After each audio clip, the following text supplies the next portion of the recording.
you talking about? I mean, I know Scott I Ferry, know. would you please stand and join Linda Maxwell in the pledge?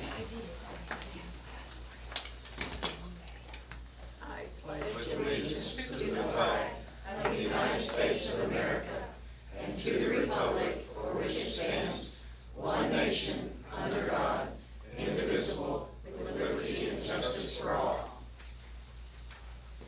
Honor the Texas flag. I pledge allegiance to thee, Texas, one state under God, one and indivisible. And now join Barrett in a prayer. Let's pray. Lord, we're very appreciative and thankful to be able to meet here tonight, and Lord, honor some very special people, some that are still here, but some that have passed away. And Lord, all these people are very special at GISD, and we're excited tonight to honor them, and then also do some important business tonight. And Lord, we just hope that you be with all the kids this summer and keep them safe. In your name we pray. Amen.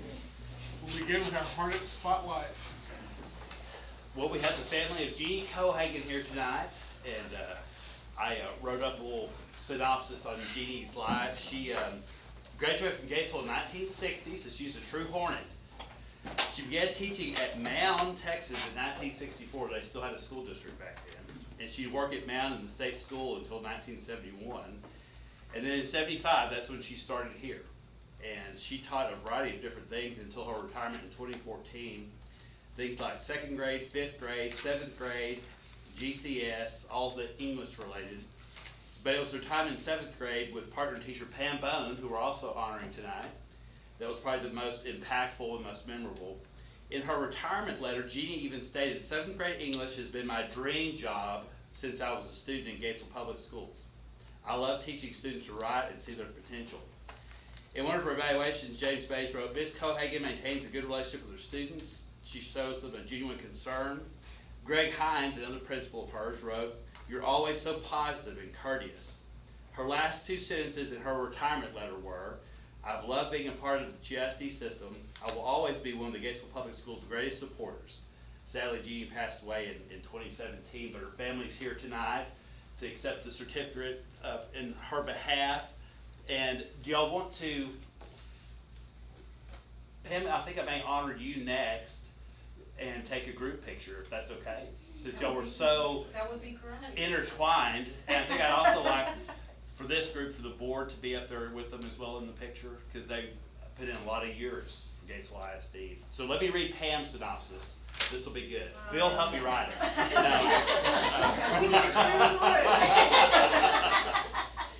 Pam graduated from GHS in 1975 before receiving her undergraduate and graduate degrees from Tarleton.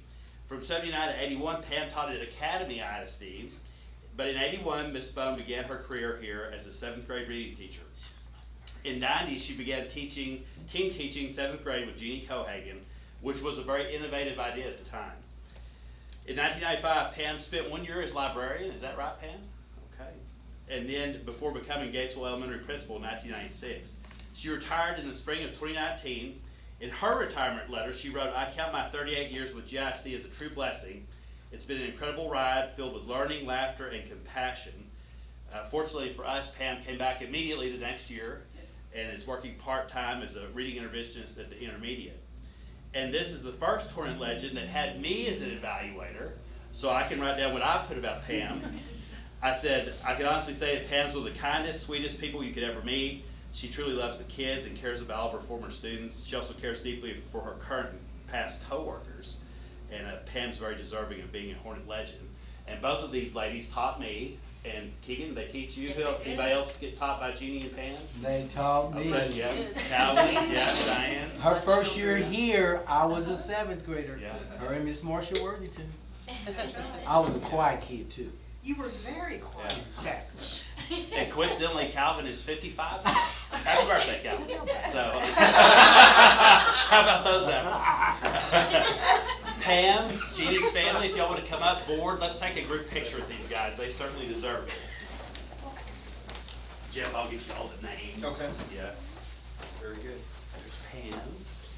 Will you take that? I'll stand in the back here. All the tall folks in the back.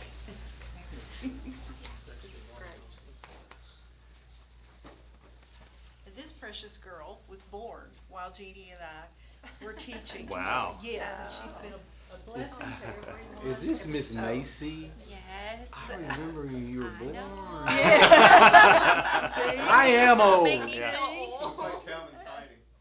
Kevin, I can't see you. There you go. Yes. Now I can't see Jimmy. Pardon? We can see you. We're Actually get a little closer. All right, y'all ready? Here we go. Okay, thank you. Thank you, guys.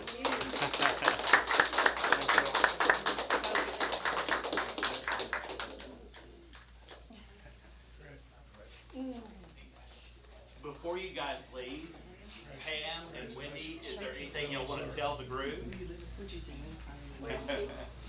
About our coffee? About. Wendy, is there anything you'd like to tell the group? Just thank you. I know this would mean a lot to Mom, and just on a funny note, because you were talking about Macy being born while y'all were teen teaching, Marsha Worthington was actually in the delivery room with me when Yes. Macy was born. She was Wendy's coach. She was my coach. Yeah. So I'm really tired. Wow, it's on the other side of Marcia we didn't know about. Yeah. Pam has a story. Yes, Pam. Tell us. Now, this was prompted. I did, but this kind of summed up our relationship in the classroom, because when I first started teaching with Jean, you know, Jean always just, she was always so elegant and always just dressed so beautifully and handled herself so well, and so I was kind of in awe of her. And then I found very quickly that she was just like me. We made all kinds of mistakes, and we spent a lot of time trying to fix that, but we fixed it. You know, we were good at fixing things, but I can't even, do you remember what it was that fell apart? You said that that you had had a really bad day, or We both had of a you rough had day. had a It rough was day. like every wonderful lesson you thought was gonna just move the children didn't work, and one thing after another. And so Jean looked at me, she goes, "Hey, at least we're not shopping for bathing suits." And that was pretty much, we could laugh Yeah. through anything. The other sweet thing about Pam and Jeannie both is if you go back in your junior high yearbooks, they'll write long, detailed, very specific things to you as a student, you know, when they sign your yearbook. And so I still have that and look at it. And so sweet, so positive, so supportive, and that's how they are still today. So we sure appreciate the family of Jeannie and Pam. So, well, we have one more honoree tonight, Shane Webb. Shane's last day, unbeknownst to Daryl, was Friday. Daryl said, "You're gone?" So this is an awesome moment for Shane, because he'll get to do this and then he can leave. He doesn't have to stay. So he could if he wants to, but anyway. But I looked at Shane's file. He grew up in Duncanville. We all knew that before going to play baseball at the University of Louisiana at Monroe. And I didn't know this. Throughout his high school and college career, he earned a lot of academic and athletic awards, such as Gold Glove Awards, Tournament MVP. Shane was a real somebody in baseball. And so he received his Bachelor of Business Administration in December of 2001 and his Master of Ed from the University of North Texas. And then in 2004, he started spending 4 years at Duncanville. He started out as a paraprofessional and then worked his way up as a teacher and a coach. He earned Above and Beyond Coaches Awards. Then he served as a teacher and coach at Midlothian for 2 years. And then in 2010, he came to GISD as a secondary special ed teacher. About 2011, 1 year later, he was named an assistant principal. And then shortly thereafter, in 2014, he was named the high school principal. In 2017, he was promoted to executive director of secondary curriculum. And then in 2019, he was promoted once again to assistant superintendent of academics. All the while, he was a reliable bus driver. And so, he's been a steadfast helper and an outstanding leader for GISD for 13 years, and we're sure going to miss him. And but he's just down the road, and so we can always call on Shane for help and vice versa. And we still have Keegan and the boys. That's the main thing. So, board, I think, again, let's stand with Shane and honor him tonight on his last go-around. Shane, any words? I just want to thank you guys for the last 13 years here at Gatesville. You know, when we moved here 13 years ago, we never thought we would be here, and so, you know, it's a place we decided to make home, and we've been really blessed. So,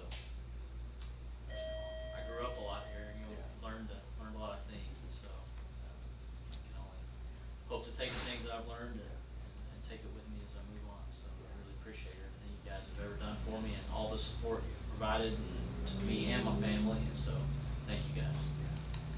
We're sure gonna miss you. Yeah. Shane, come on up.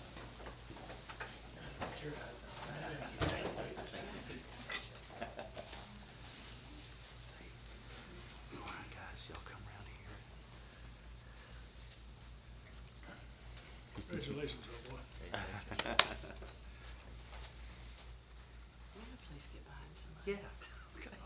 I didn't wear the right thing tonight. Oh, All right. can you be seen? Okay. Okay, y'all ready?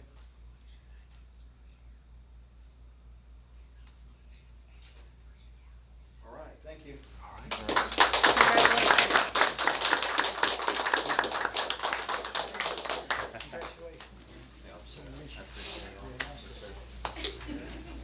And Shane and Keegan moved into their new house. Yes, spent 2 nights there. Yay! That's good. Yeah. Kim, Gary, thank y'all for coming. Did Miss Amen forgot to mention that I was her inclusion aide that first year. Okay, yeah. That's right. It was a good one. I was Yeah. actually your inclusion teacher.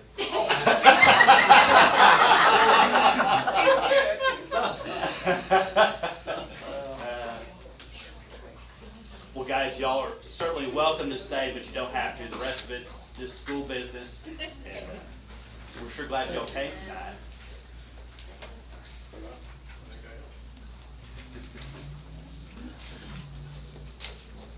I think y'all so much. See y'all later. Is there anyone here that wants to make a public comment on something that's not on the agenda?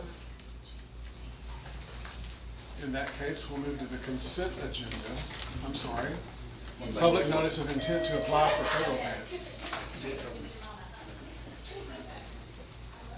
So this is our yearly public notice, so that we're going to apply for several federal grants. And it also included some information about the ESSER grant that is wrapping up this year, and some other state grants that we've are applying for or plan to apply for. And I don't know which handouts you have first. There should be a couple of Which needs. That's fine. Needs? Yeah.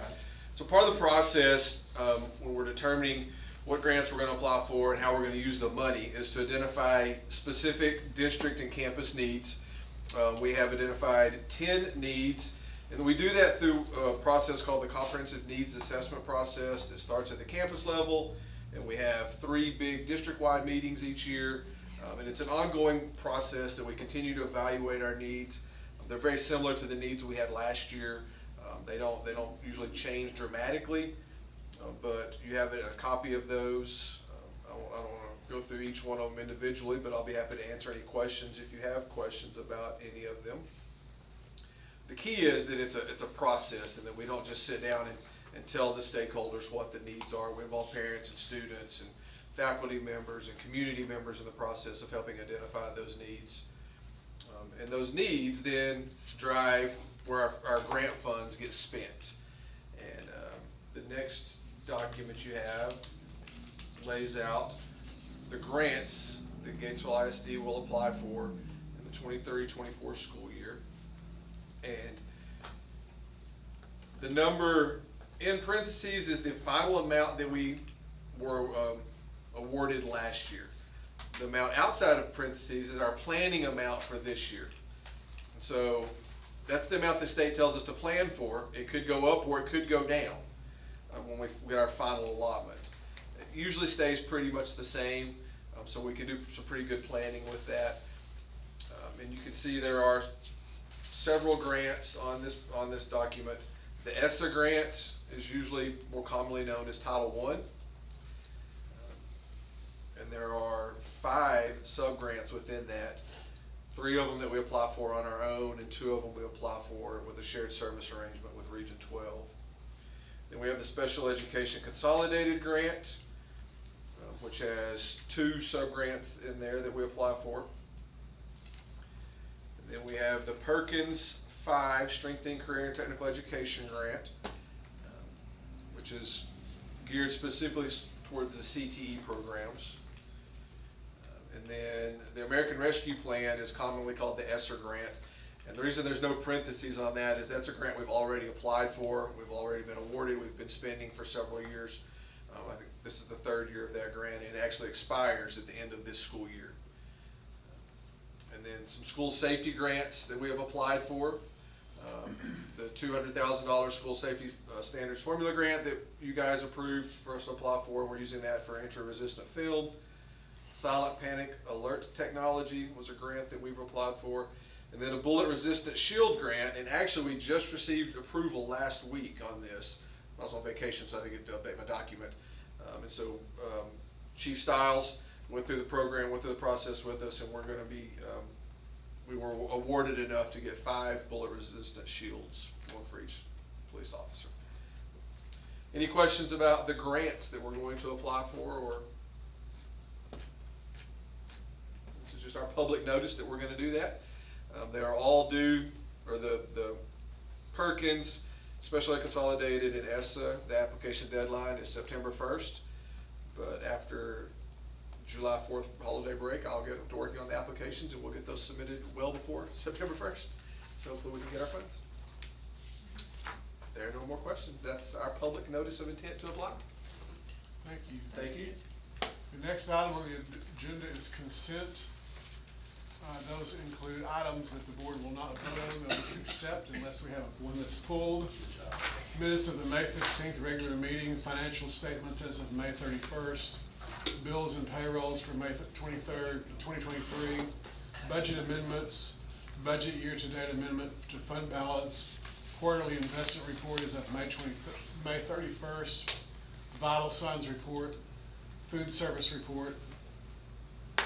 Anybody want to pull any of those?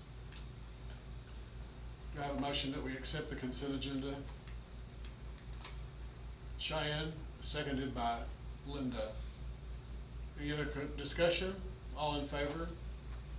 Information items, budget update. Where's my podium? I think it's at the high school auditorium. You think so? Yeah. Okay, yeah, I usually have that on. We'll have it by July. Okay.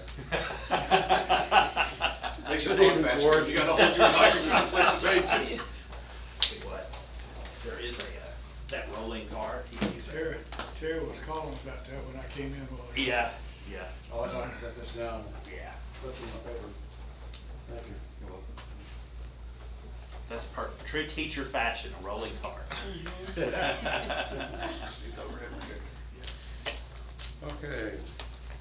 Good evening, board. The first thing I'll present tonight is the budget for next year, 2023-2024.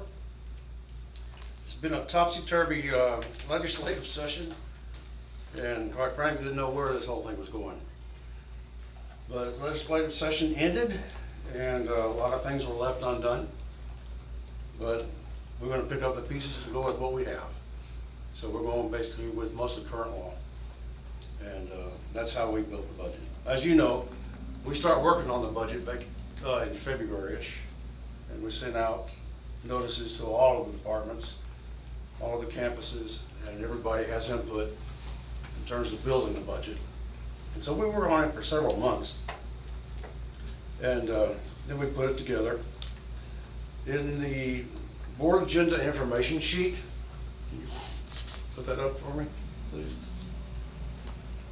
I've listed several things here, highlights of the appropriations and the revenues.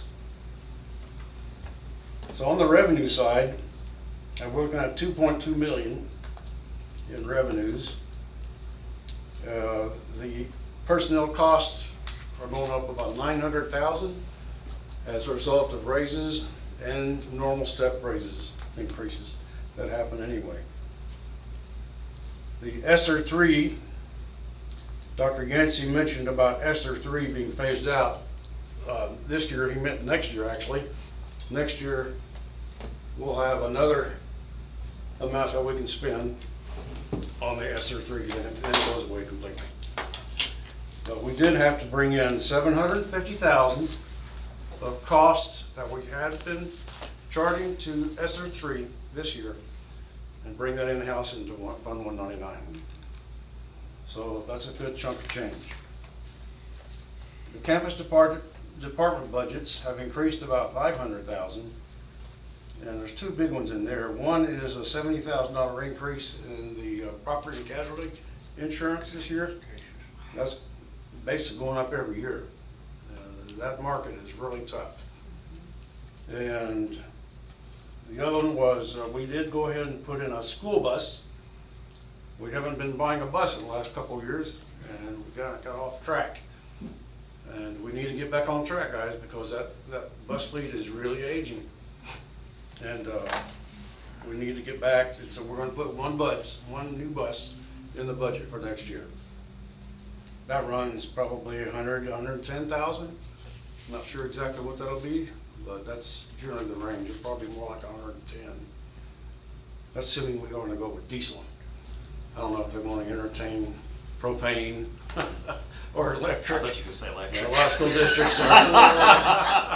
Those are expensive. Yeah.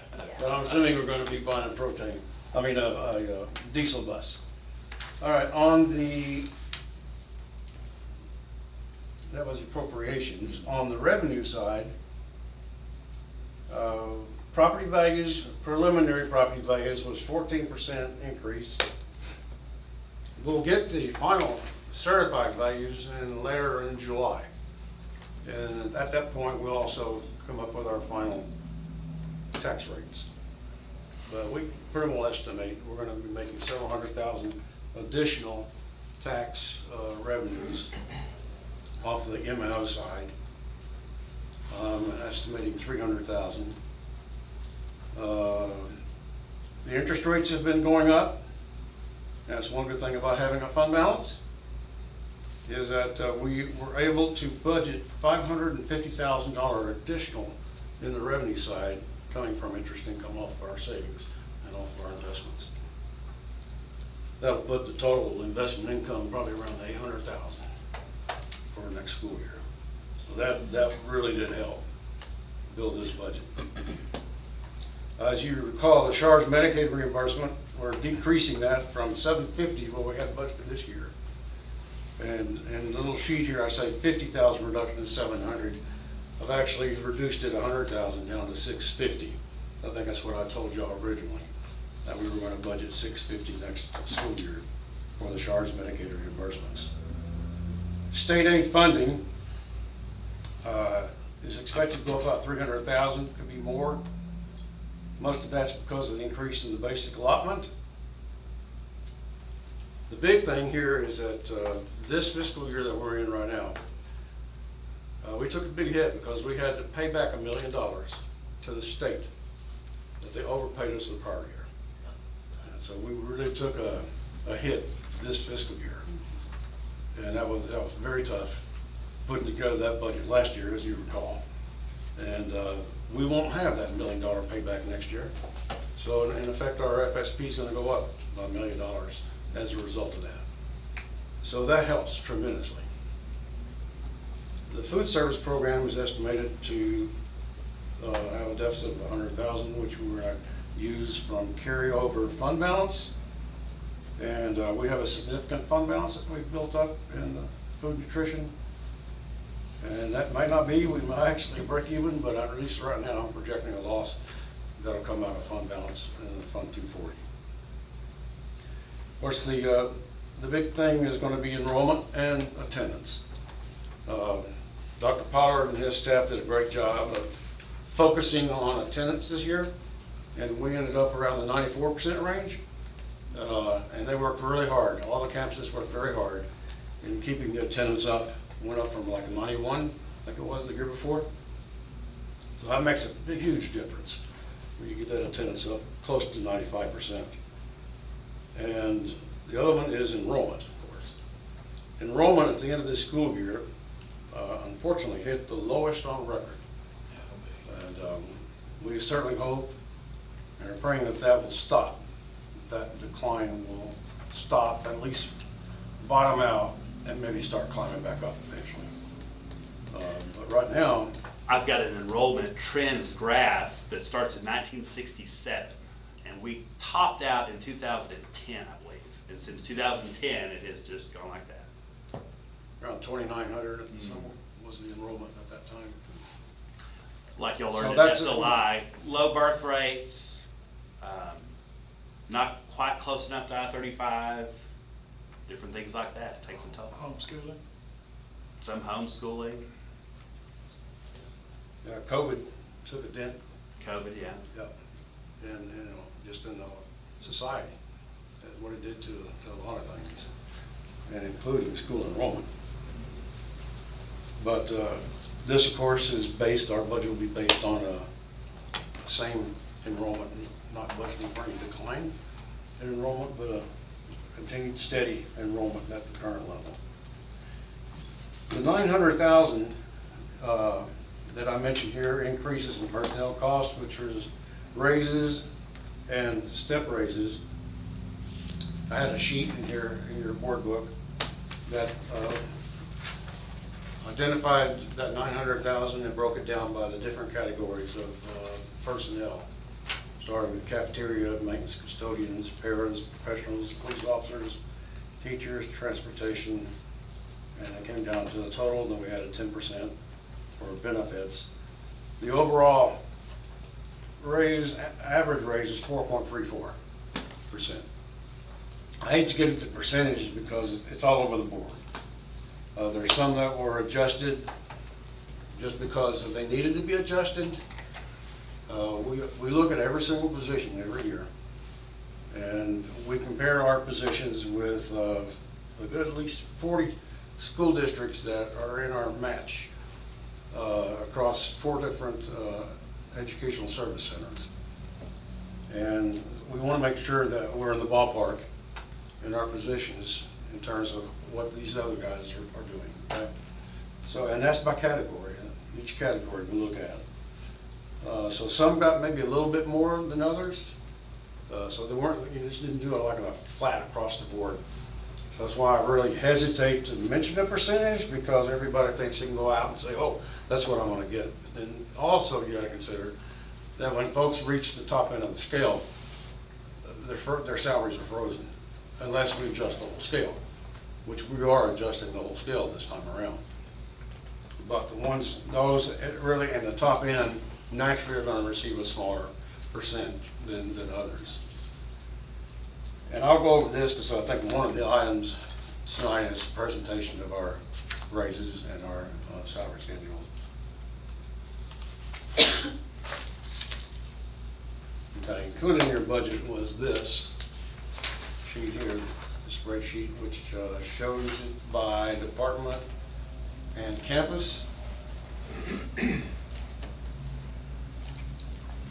So we have the far left column is the amount that was actually spent in these categories in 21-22. And then the next 3 columns are the current fiscal year, 22-23, showing our original budget, amended budget. The actual through February is when we pulled these sheets. And then 23-24, next year, we have the amounts that were requested by the departments and the amounts that the administration approved. And then over to the far right, we have the amount of increase and decrease. They all increase look like, maybe one small decrease, and the percentage. So overall, this is like a 7% increase in appropriations, 2.2 million. Again, 900,000 of that is those raises. 750,000 of that is salaries that we're bringing over from ESSER back into the general fund. Those are the 2 biggest. One of the biggest changes was transportation. As I indicated before, we were budgeting for a school bus maintenance. We had to budget $70,000 increase in the property casualty, plus some additional money is needed for the maintenance of our facilities. The rest of it appears to be pretty reasonable on the increases. If you have any specific questions, I can go over those with you. We have, each one of these groups has a set of folders, and we can look at however much detail you want to look at. Maybe we can go into more detail during the budget workshop in August.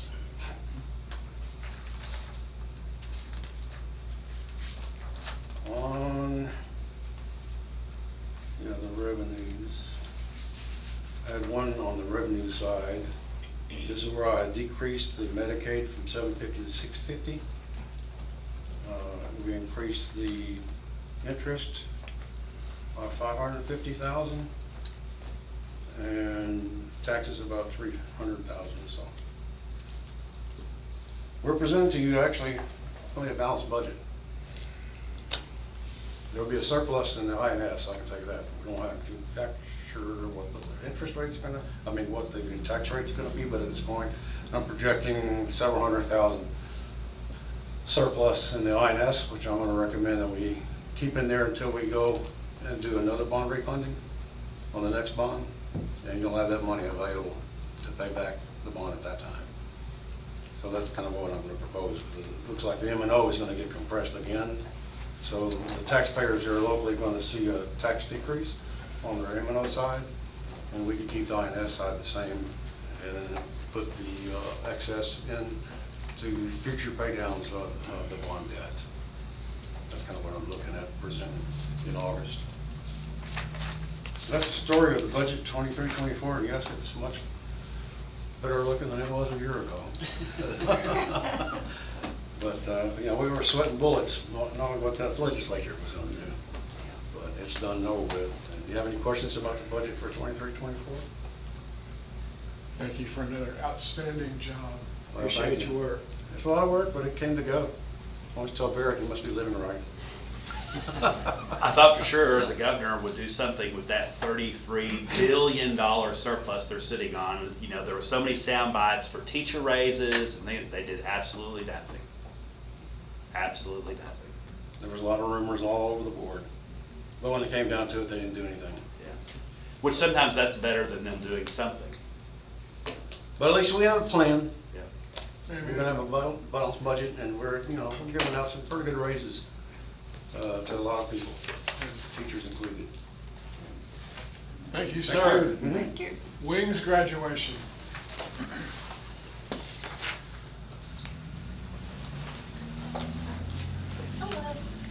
Hello.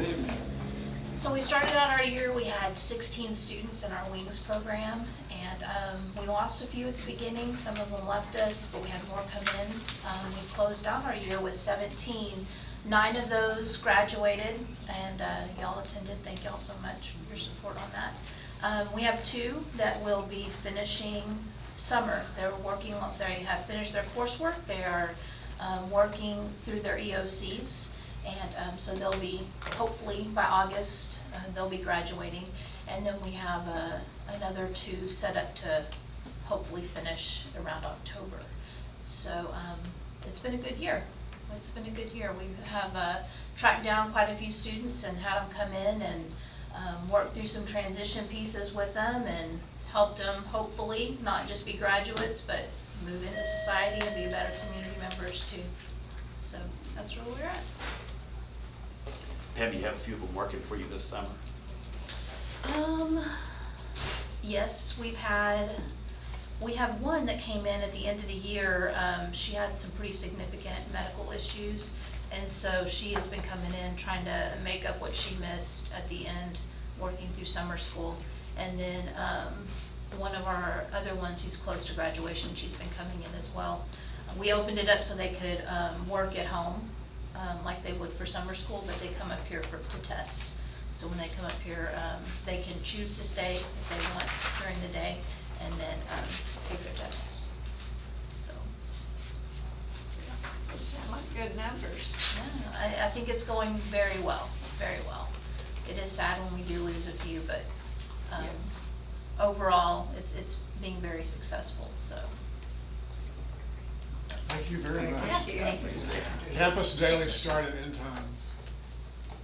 This is a quick informational item that we do every year.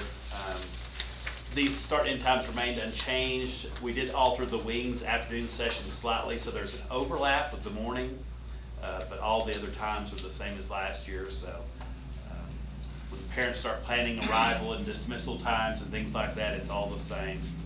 But again, Wings will have a morning from 8 till noon, and the afternoon comes in 11 to 3. And other than that, they're all the same. Okay, now we're going to action items. The naming of the Glenn and Sue Vernon tennis courts. I think Glenn and Sue are traveling right now, but they were so, when I called Sue on the phone, she was so appreciative, so happy. That was really a neat conversation. And so Ricky Phillips did a great job of writing up a little synopsis about them. And I'll go over it just real quickly, but we'll work on getting the signage and do the dedication probably in the fall sometime, maybe when it cools down just a little bit. And when Glenn and Sue are back in town. But Sue was a 65 graduate of Gatesville High School. She learned to play tennis while a student at Southwest Texas State from 65 to 69. She played singles and doubles in women's tennis leagues in Central Texas, competed in USTA tournaments while traveling with Glenn during his travel across Texas to play as well. She said, I played with my friends many years for exercise and fun. Tennis is a lifetime sport. She also began offering tennis lessons in '71 at UMHB under the direction of Dr. Hilly. She began teaching tennis at Gatesville High School in 1973, back when the 2 asphalt courts were located on the GHS campus, and has been doing individual lessons ever since. Her regimen now includes year-round lessons that can run anywhere from 3 to 6 days a week, and I know y'all have attested they're very affordable. They're very affordable. She teaches junior high and high school and junior varsity players and turns them over to Glenn once they reach that varsity level. Glenn also graduated from Gatesville, and he took up playing tennis a year after graduating from high school in '72. He learned from a man named Robert Trigolo, who was at the time one of the top 100 players in the world. I guess that's how Glenn got so good. He competed in major tournaments throughout Texas and was a top-ranked player for a number of years, winning in both singles and doubles. I competed against teaching professionals, college players, and some former touring professionals, he noted. Glenn gave his first tennis lesson to a Gatesville player in 1974 and taught several adults. He has tutored many Hornet players during that time, including many whose names are on the accolades boards. Now he gives lessons 10 months out of the year and averages 25 to 30 hours per week on the courts. I know if you drive by there, you'll see his camouflage truck sitting in the parking lot. He said, I'm on the court 7 days a week unless there's a tennis match taking place. I do take off 2 months in the fall for deer hunting. In addition, Glenn and Sue are almost always in attendance and supporting the student athletes. They've been there at all the different state, regional, district championships. They trekked way across the state to follow our Hornets. They said we're both truly humbled that the tennis courts will bear our names. We both have played tennis for about 50 years and have taught lessons almost that long. We've especially poured our hearts and bodies into helping Gatesville High School tennis over the last 6 years. We couldn't do any of this without the support from parents. Equally important is the support from the coaches, the athletic director, superintendent, and school board and school system. So they were, again, very appreciative. And this synopsis basically will be probably what we put on the placard. And like the ones at the other dedications, it's those nice, glossy, with their picture on it. And we'll have to figure out where exactly we want to put it out there. But they'll be very excited and very deserving. So, I would recommend that the tennis courts be named the Glenn and Sue Vernon Tennis Courts. Do I hear a recommendation? I'll make the Okay, motion. Mary Ann, seconded by Calvin. Any further discussion? All in favor? And it's unanimous. Now we have a whole string of policy updates. These weren't anything out of the ordinary, really. TASB, we just got back from their conference. They periodically, basically twice a year, recommend these big policy updates. They don't come with a big packet of papers that Tara and I have to go through. And we trust TASB. They're a good legal source. They make lots of little changes. Sometimes they're a little bit more moderate, but usually they're little slight changes, and they have to reflect all the different legislative changes. And there's still some more coming. Our TASB policy expert, she emailed me just the other day, Sarah Connors, and said, Barrett, hold off on some of this because we're still trying to translate all the legislative stuff into school policy. And then as soon as we get it done, we'll give it to you so y'all can approve it.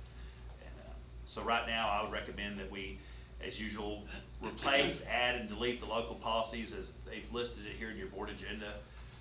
And again, TASB is the one that articulates all that, and we've trusted them for many years. I'll make She the said motion. at the meeting the other day that, one that I hadn't heard, but like you have to send a letter or an email stating that Algebra 2 is not required, but it is recommended. Oh, yeah. Just a handout paper or whatever would Right. not work. It has to be emailed or a letter. Okay. Yeah. Because college-bound students really need to take that. So, yeah. Does anybody want to pull any of those for further discussion? Do I have a motion to accept them all? Mary Ann, seconded by Charles. All in favor? Any opposed? Health insurance premiums. Okay, the health insurance premiums were delayed a little bit because of the legislative session, but they've now been issued. And it's pretty good news, actually. A substantial number of our staff benefit from the health insurance that we do provide. And as a school district, we continue to want to stay with the TRS system. Some districts have been pulling out of TRS and going independent out in the open market. It's not something that I personally recommend to you, and we basically have told our administrator, Mr. Crook, that we have no interest at this time in pulling out of TRS, and that go shop on our own. Some maybe big districts have done that. Of course, what it does when they leave, then it hurts TRS. The legislature did appropriate about $600 million this time to help, ameliorate the rates so they won't be as high as it could be, and so that does help. And so they've strengthened the TRS insurance program as a result of that funding. And the average rate now for next year is going to be about 5%, 5.2%, which in the insurance world is pretty reasonable. Last year we had a decline, and everybody experienced actually a reduction in their insurance premiums. So this year's, we were maybe anticipating a little higher, but 5.2 is, I was thrilled when I saw that number. So the range, monthly range increased from +10 to 136, which is a percentage of 2.2 to 10.5. The higher end is really for those for families. You'll see on the handouts that I provided in your board book.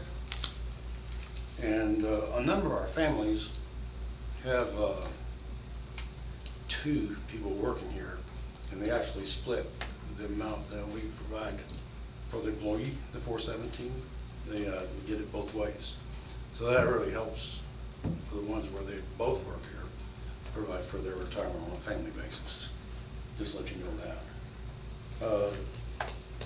The big thing here is we are recommending that the district hold tight to its $417 a month, which is the amount that we pay toward the insurance premiums. That's been the rate now for 3 years. The lowest, we tried to match the lowest rate increase, or the lowest rate premium, which is $399 next year.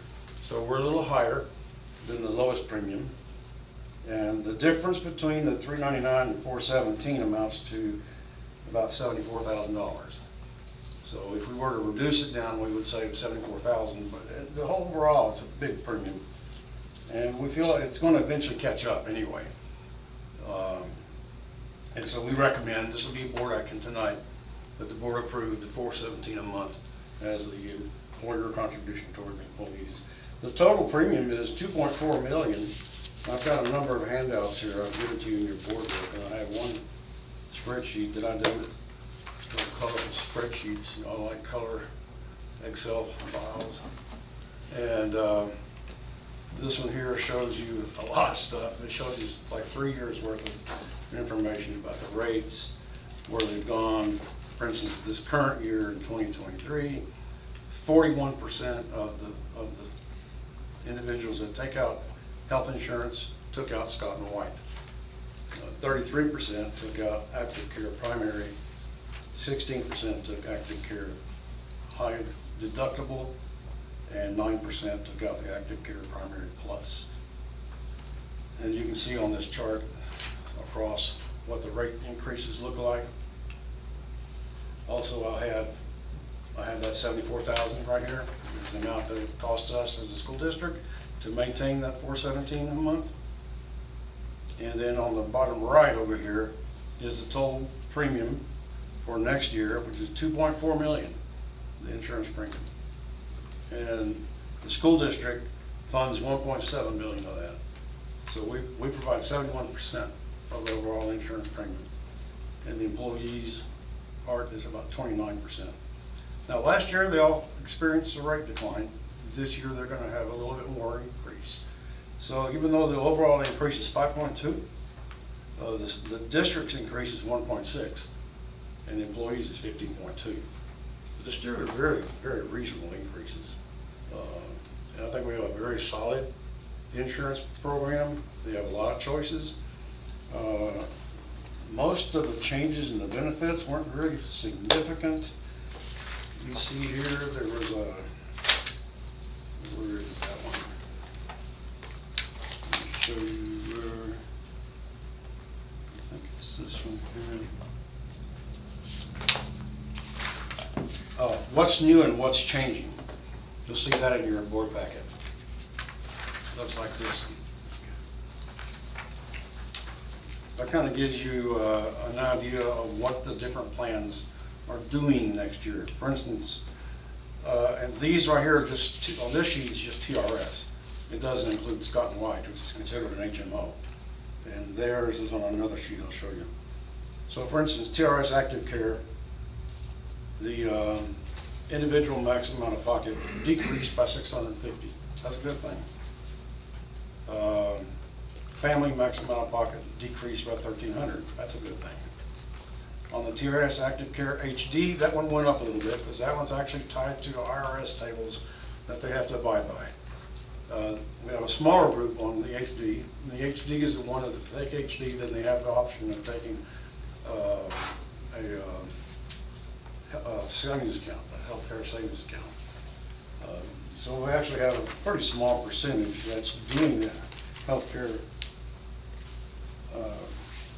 high deductible, and 16% of the group is taking the high deductible. So that one did have an increase. The Active Care Primary Plus is a little bit more expensive than the primary, but it decreased $1,200 on the family deductible, and I think that was the major change there. Active Care 2 doesn't exist anymore, only for people that are grandfathered. And I don't think we have anybody that's still taking the Active Care 2. Now, as far as those, so we have a pretty good sized group taking the HMO, with Scott and White, that's on this sheet. But remember, yeah, that's it right there. So ours is going to be, compare prices, keep on going, there's another, yeah, that's it right there. So the HMO that we're in is this one right here. That is Scott and White. So you can see the rates, employee rates, see the coverage, the individual deductible went up $500, which is now $2,400. Family deductible only went up $50. Co-insurance went up 5%. Individual maximum out of pocket went up $150 to $8,150. Those are the major changes on the HMO side. I think overall the staff's going to be very pleased with, with how the insurance turned out for the next year's renewal. So I want to propose that the board approve us continue to pay the $417 a month for the staff on their health care. Do I hear a motion? Mary Ann? Seconded by Linda. Any further discussion? All in favor? Okay. And on their behalf, thank you, board. Thank you. Salary schedules. All right. So the $900,000 increase in the personnel cost, they're reflecting all these salary schedules that I gave you in your board book. So we have the groups called professional, we have the teachers, we have paraprofessionals, and we have auxiliary. So we have all those salary scales. And so what we do is every single position, as I mentioned to you, is studied and is reviewed, and we come up with numbers. So these are the schedules that will actually be, with your approval, posted to our website. So this is basically what we're presenting to the school board would be our pay schedules for 23-24 for your approval.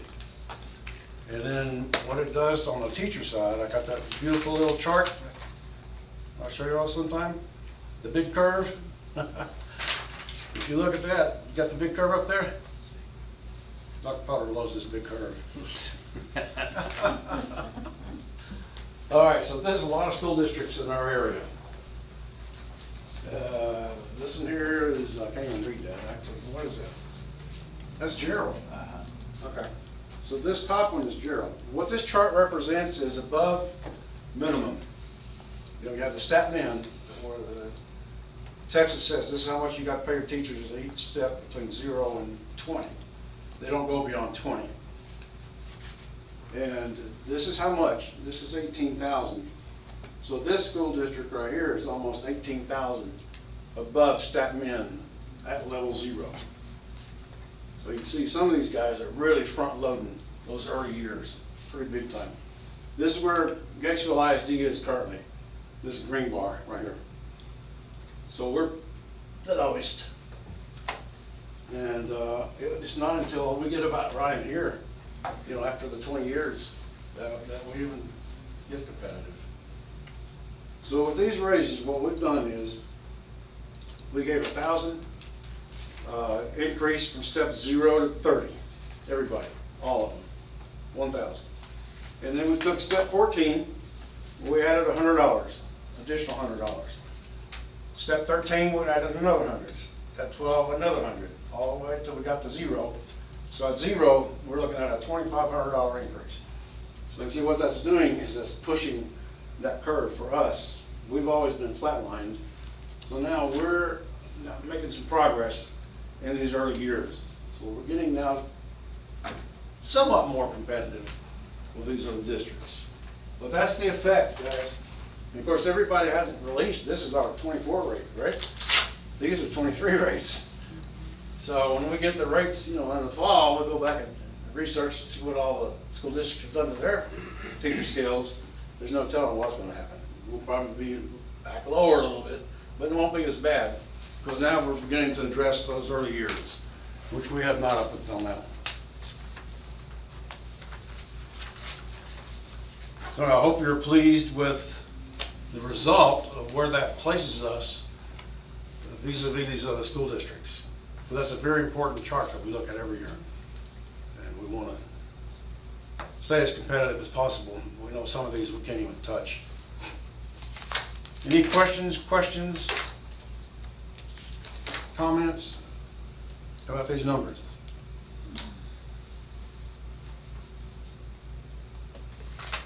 The teacher scale, you have that for bachelor's, master's, and doctoral, 0 to 30. All other scales are basically showing you a minimum, midpoint, and maximum. So it'll take the scale, minimum 0 level, the maximum will be a 30 level, and step 15 will be the midpoint. So that's what that's doing.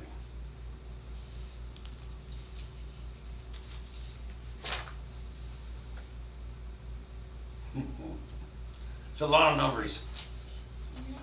Sounds like you've done the best you can with what you have to spend. I think that's right. We worked hard at it. Then we Dr. Smith. Well, and there's also a lot of smaller competitors that if we had in here, we would be more middle of the pack. You know, you don't have the real little competitors in here. You have mainly 4A, 3A type people. Yeah, Clayton's not in there. Right. So we try to get the, Belson's not in there. right. Waco's not in there. But Yeah. Lorena, La Vega, Connolly, all those, Robinson. Year 20 to 30, we look very good, but it's those, and really even year 10, Probably about year 10. but it's, We're gonna get right in the, Mhm. closer to the middle of the pack. Yeah. So that helps tremendously, Daryl, putting that. I know you always, you know, you get people say, we gotta leave Gatesville because we're gonna make more money. But I think people that are in Gatesville, that wanna be in Gatesville, we wanna treat them right. We wanna pay them as, you know, as fairly as we possibly can. But especially in, you know, and toward the upper level, they're not gonna gain that much by going somewhere else. So, yes, ma'am. I wish that we could do a little more for degrees, master's degrees. I know. More than the 500? Yeah. The 500, I think it 1,000? would be a little more of an incentive because it takes a lot of work to get those, and So you're saying that's something we should consider? I would like to. Okay. You hear that? Not sure we're gonna do it this year, but. Well, you don't have to do it this year. Our Looks home like- box for the next one. This year looks okay, but I think that would be something that Yeah, would be. you know, a lot of the professional positions, like counselors and whatnot, they have to have masters to be a counselor. Mhm. And so actually, the master's degree is part of their position. Correct, but the classroom But the- teacher, you know, the teacher, just a teacher that doesn't do a professional job, or you know what I'm talking about. Yeah. Administrative, does a professional Right. job. but I mean, Only gets just, 500 for a master's. right, just the cost, the time, you know, That's actually pretty standard though. If I look at other school districts. 500 for the year, A lot of school districts are not doing a whole lot. yeah, well, on they that. should. And they're not doing Because much that's or like anything one on book. doctoral. But Two so the books. really one is the master's, Yeah. you know, that we can improve. Maybe we can double that next time. Anybody else? That's a good thought. All right, motion to accept the salary schedules. Calvin, I hear a second. Linda, any further discussion? All in favor? One question. Yes. The, and Are you doing that after the vote or? no, I mean, Okay. it's not gonna change anything, but you got your pay scale, but we also have $416 a month in health insurance. That's Yes, not and that's part of generous. that. That's pretty generous. Yeah, it is, but it's also, it's not included in the salary, is it? No. So you get That's an an extra additional benefit. $416 a month added to whatever that divides out. And that goes a long way. And that's significant, you know, especially in the auxiliary group. Yeah. But what's, Uh, what's required from the state? How much do we have to pay? I think it's 225. Is it? Oh, it is? I thought it was more. Yeah, when I came from Belton, I was surprised that Gatesville paid that much. And it's been the same since, I mean, Leah hasn't changed that, or legislature Right. hasn't increased So that. really, that's money you don't see that's in this salary. Correct. Yeah, Well, that's It's money. not out of the money pocket. It's coming not in from this, your- it's not in Yeah. this, but it's a benefit. Right. to And Gatesville that ISD draws employees. people, that's a good thing to get people to come Well, here. we always remind them, Yes. Yeah. yeah, they But as know. far as That's salary, it's plus different. health insurance, Mhm. that's a big expense. We need a new graph. I need to Everybody adjust the insurance. graph. $400 a month is a lot of money. Yeah. I can do a comparison chart on that just to Yeah. show you next time. Okay. To show you how, you know, how we compare to other districts Because with I that think insurance. that would make. But it's a good thing. I mean, we do pay more Mhm. than most all districts. And I do know, excuse me, that the Martins, they were just amazed Yeah. at how much Gatesville paid health insurance. But, you know, health insurance is a necessity. Sure. I think It really seeing is, that for the benefit of added our in. employees. And so Well, we're taking care of them on that part. Yeah. It But really- if you add that in, that's gonna make the teachers feel a lot better about actually what they're But making. you wouldn't really start with the 400, you would say the state, You pay. says we have to, Above the minimum mandates that part. we pay 225, we pay this much more, so that's really the difference in that, It's not kind the of whole like that 400. above stat man, Because every district has to pay the 225. yes. Yeah. Correct. Y'all good? Anybody else? Okay, cooperative fuel pool. Oh, I got another one. This is, I thought I was done, here's some gas. Okay, so you remember last year when I came, we presented this? Well, Yes. as it turned out, the government is using the strategic reserves to keep prices low. And so that's what happened. The prices didn't go up like we thought they would. So we lost about 42,000 was the amount that we lost, because we had to pay the contract price, which is above market. But you enter one of these contracts to try to protect the school district from an exorbitant increase in the fuel prices, because that can go really high if you're not careful. We have the contract price for electricity, and so we're assured that our electric bill is going to be reasonable. The usage can go up, but the rate itself, we're under contract.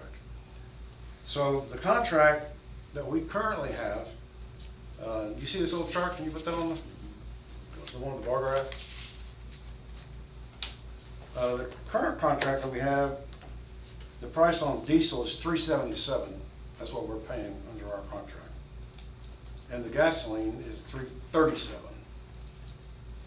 Well, this chart shows you these bars are the market rates. All right, the green one is the diesel, and the blue one is gas. So you can see, for instance, like here's what we're paying for diesel, right here, and here's market. See, it's way below our contract price. I thought that was really a good deal when it was being discussed. Well, back here, when we were doing this, but Yeah, because it was nearly $5 a gallon. Yeah, it was. yeah. It's where you Well, were. since then, all year it's kind of been the other way around now. Well, it's a gamble. So, Yeah, OPEC's gonna cut back starting July 1, another 1 million barrels per day. yeah, I noticed the rate today went up. Wholesale rates went up today, so they're gonna go up. They're gonna go up. They can't keep them this low forever. Are they still drawing on the reserves? Strategic reserves are not infinite. Yeah, are they still drawing on the reserves now to keep it low? I don't think so. That's gonna run out eventually. Yep. So this little dash bar up here is the new contract that they're offering us. So see, the diesel will go from this rate, which is currently $3.77, down to this rate, which is $3.10. So we would be committing at $3.10 on diesel. And then gas will go from $3.37 down to $2.85. Had we been under this contract versus this one, we might have broken even actually. So, Well, the contract prices you have. But at the time we did it, About that's- what the fuel is today. the fuel today is 250-ish. It's what? 250-ish, 250 in that range. Because you can see these rates right here. I'm thinking I was seeing 280 something for gas. It's Well- about 309. Well, you're talking about at the pump? Yeah, pump. No, this is wholesale. Okay. No, this is wholesale. This is not the pump price. So we can see here, like in June, it's down this much too. It was low, the average in June. It's gone back up though. So I think it's like 250 now. But the pump So the prices are contract- about 289 for gas and about At the pump. 315 or so at the pump for diesel. Mhm. You had to go to the pump. But wholesale prices are cheaper. Yeah. So what they're proposing now, the contract we have currently goes all the way through December. So we're still committed to pay these high rates all the way through December of this year. So So it's a we're gonna have to buy probably 2 loads in the fall under the old rate, is what I'm projecting. And then we'll be able to buy 4 loads on the new rate, which I'm projecting that would mean our cost would be around 150,000 next fiscal year. We've budgeted 200, so we got some play for next year's budget. This year's budget, we had budgeted 188, but it's gonna hit like 196. So we're gonna be a little bit of a budget this year. So next year, our budget's 200. I'm thinking that with these contracts, the cost will actually be more in the 150 for next fiscal year, which is better than the 196 for this year. So it's gonna improve. Because what happened this year, I wasn't too excited until Barrett said, let's do it. As Yeah, volatile but it's really, as volatile as gas prices are, you never can, you know, I'd rather be, at least know what the hit's gonna be. yeah, it's protection, it's a protection, you know, against what could really happen. It could be bad in terms of the prices. But like I said, if the new contract prices were in effect this year, we probably would have broken even about. And so what we're committing, we're asking to commit to the purchase of 24,000 of diesel and 6,000 gallons of unleaded between January 1, 2024 and August 31 of 24. So during that 8-month period. Because right now we got to write out our current contract through the end of December. So we have submitted with Barrett's approval, Dr. Pollard's approval, the letter of intent.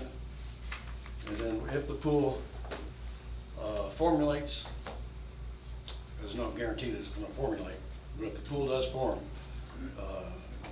and then I'll have to sign an agreement. So that's why I'm asking for your approval tonight to sign that agreement, should it be approved. Can we do it? Any further discussion? Do I hear a motion to accept the approval? Jimmy, a second. Calvin? Any more discussion? All in favor? Minimum grade requirements in advanced courses participation. We have 3 more routine action items that deal with our advanced placements courses, and you have a list of the courses that we offer, and there's no change to that. And so every year we come before you and set a minimum grade requirement for no pass, no play. We want to encourage our students to continue with UIL and also take the harder courses, the advanced courses. And so the recommendation for the board is to approve the proposal that students participate in UIL activities, maintain a minimum of 60 in all advanced courses to be considered passing with regards to UIL no pass, no play rule. Hear a motion? Motion. Okay, Linda, second by Jimmy. All in favor? Okay, UT on-ramps. Now, on-ramps is one of our advanced courses that we offer to students. We have 7 teachers that are part of the on-ramps UT system. They go every year to get training, and we pay for that training at $550 per teacher. We have 7 of them. Last year we had 102 students in on-ramps taking these courses. The teachers teach the course, teach the curriculum. They monitor the test. It's sent off and graded by the college, and then the students have to decide whether they want to accept that or not on their college transcript. And so we've got 102 students this past year, and I don't have the numbers for this coming year, but it's probably going to be around 100, 120, somewhere in those 2 ranges there. You know how many passed or how many took their grades? Yes, I have a chart on that. If you want to see it, we can present it next board meeting. And so the recommendation is to approve the interlocal agreement with UT at Austin so that GHS students may take advantage of college coursework offered through the on-ramps program. Do I hear a motion? Jimmy, second. Linda? Any further discussion? All in favor? Temple College. And so this one is for the students, or MOU with Temple College. The students actually go to Temple College during the day, then they come back and finish out courses at the high school. We had 4 students participate in this program, and in the TBI, the Texas Bioscience Institute. And I don't know if we have anybody signed up for this next year, but this is the MOU for us to continue this program with Temple College. So the recommendation is to approve the MOU with Temple College so GHS students may continue to take advantage of dual credit courses offered through the Texas Bioscience Institute. Hear a motion? Cheyenne, a second. Linda? Any further discussion? All in favor? Okay, it is 6:39. We'll go to executive session.